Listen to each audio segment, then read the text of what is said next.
Hi everyone, আসসালামু আলাইকুম। কি অবস্থা সবার? This is me your favourite Kajol. আজকে আপনাদের সাথে একটা ব্লগ শেয়ার করব। আর আজকের ব্লগে থাকবে লাল শাক এবং সবুজ শাকের কম্বিনেশন। আমরা কি কখনো লাল শাক এবং সবুজ শাকের কম্বিনেশন করে খেয়েছি? তো আজ আমরা দেখাবো কিভাবে লাল শাক এবং সবুজ শাকের কম্বিনেশন করা যায়। চলুন দেখি। জমি থেকে টাটকা শাকসবজি তুলে এনে খাওয়ার মজাটাই অন্য রকমের। আর আজকে আমি জমি থেকে টাটকা শাকসবজি তুলে নিয়ে আসছি এবং লাল শাক সবুজ শাক নিয়ে আসছি, এটার কম্বিনেশন করব।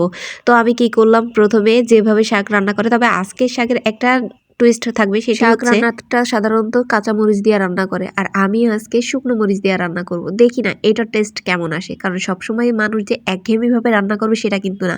আমি একটু ব্যতিক্রম কোনো কিছু করলাম। তো চলুন আমি ফার্স্ট টাইম কি করলাম সেটা আমি শাকটা আগেই বেছে রেখেছিলাম। এখন আমি এই পেঁয়াজ কুচিগুলো তেলের মধ্যে দিয়ে দিব। তারপর ব্রাউন কালার হয়ে গেলে এটার মধ্যে সরাসরি আমি শাকগুলা দিয়ে দিব। অনেকেই হয়তো বা শাক অন্যভাবে রান্না করে, আমার আম্মু যেটা করে সেটা হচ্ছে শাকটা আগে সিদ্ধ করে রেখে দেয়, তারপরে এই ব্রেস্তাগুলো ব্রাউন কালার হয়ে গেলে তার মধ্যে শাক দিয়ে দেয়। কিন্তু আমি অন্যভাবে করলাম, আমি একবারে পেঁয়াজ ব্রেস্তা করে তার মধ্যেই শাকটা দিয়ে দিছি। আর এইটা হচ্ছে এটার কারণেই দেওয়া, শাক যতটা সিদ্ধ কম হবে তত আরো বেশি টেস্টি থাকবে, আর এটার ভিটামিন পুষ্টি সবকিছুই ঠিকঠাক থাকবে। এখন যে সময় চলে আসছে, শাকের মধ্যে বিভিন্ন ওষুধ পানি দিয়ে শাকের টেস্টটা নষ্ট করে দেয়, আর তার জন্য আজ আমি সরাসরি জমি থেকে শাক উঠায় এনে রান্না করতেছি। যাই হোক, আমি কুকিংয়ে ফিরে যাই। এখন আমি এই ব্রেস্তাটা ব্রাউন কালার হয়ে গেছে, এর মধ্যে শাকটা দিয়ে দিব।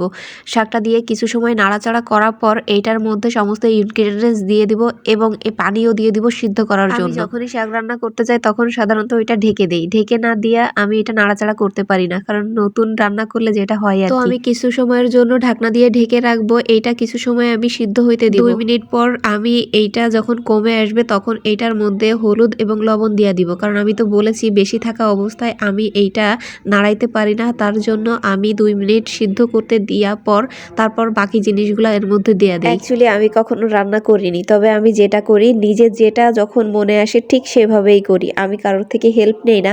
আর যদি কখনো আমি সি ফুড করি তখন সেটা আমি ইউটিউব দেখেই করি।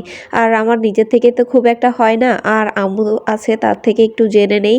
এভাবেই কোনোভাবে আমি রান্না করতে পারি, আর সেটাই আপনাদের সামনে তুলে ধরি। আমার শাকটা অলমোস্ট হয়ে গেছে, আমি এখন ওইটাকে নামিয়ে ফেলবো, কিন্তু কিছু সময় পর, কারণ ওইটা পানিটা কমে গেলে তখন আমি নামিয়ে ফেলবো। দেখুন আমার শাকটা প্রায় হয়ে গেছে। আমার মা সব সময়, মানে আমাদের বাসায় যে কোনো ভাজি বা শাক হোক যাই হোক না কেন, ওইটা ভাজা ভাজা করে ফেলে, কিন্তু আমি কি করি, আমি হাফ সিদ্ধর মতো করি, কারণ এটা যতটা হাফ সিদ্ধ করা যাবে ততই এটার পুষ্টিগুণ থেকে যাবে। তো আমার রান্নাটা হয়ে গেছে, দেখুন আমার শাকটা অনেক সুন্দর হয়েছে এবং খাইতে ভীষণ মজা হয়েছিল। আমি তো ভেবেছিলাম কেমন হবে, যেহেতু শুকনো মরিচ দিয়ে রান্না করা, কিন্তু ভীষণ ভীষণ টেস্টি হয়েছিল। তো ভিডিওটা যদি ভালো লেগে থাকে অবশ্যই নেক্সট ভিডিও পাওয়ার জন্য আমার পেজটিতে ফলো দিয়ে রাখবেন। সবাইকে অনেক অনেক ভালোবাসা এবং শুভেচ্ছা রইল।